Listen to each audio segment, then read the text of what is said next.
Mierda, nos tenemos que arreglar las mujeres solas. Esta es mi abuela. Acá la mujer más feminista del mundo. La arregladora de las puertas profesionales / mi abuela. Sí, mi abuela es demasiado feminista. ¿Y vos, señora? También. ¿Y dónde está la Yumi? Déjame que tengo que buscar al ser más importante en este canal, la Yumi Yandile. Mirándonos porque estamos con el martillo. Y acá están las perritas pobres que se quedaron en la cárcel. No sé qué crimen hicieron, la pobre, todo lo que no quiero ser. Y todo lo que quiero. ¿Y dónde está todo lo que quiero ser? Tenemos que buscar todo lo que quiero ser, o sea, en una malévola. Todo lo que quiero ser, ¿dónde estás? Te das una parte porque mi abuela es feminista y lo quería declarar. Este es un canal no family friendly. TikTok, no me pongas la ley copa porque si no te voy a denunciar.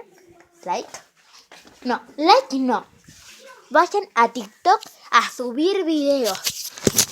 TikTok es la promoción, TikTok es la vida. Vayan a TikTok, no a like, TikTok. Y es de donde subo mi contenido. Y si se preguntan cómo mi cámara está en buena calidad, es el LG 2016 que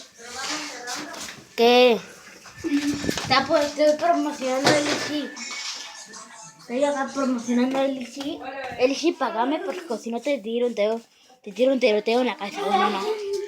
Pero que me pague por promocionar. Y que también TikTok me pague por promocionar, porque yo promociono sin que me paguen. Entonces págame. Bueno, este video no va a tener ninguna vista, pero solo digo que este video es la onda.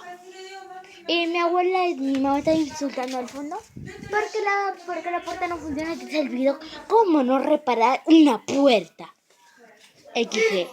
Chau, ya te iluminé esta parte. Si los videos están con la pésima calidad del mundo, es que no sé editar. Uso el celular de mi abuela para grabar. El LG J2 pero un LG que tiene este palito. Y es bueno, no, pero no tiene poco espacio. Pero este celular, si lo quieren para grabar, mis videos tienen la mejor calidad del mundo. Pero no tengo dinero para comprar mi cámara. Chau.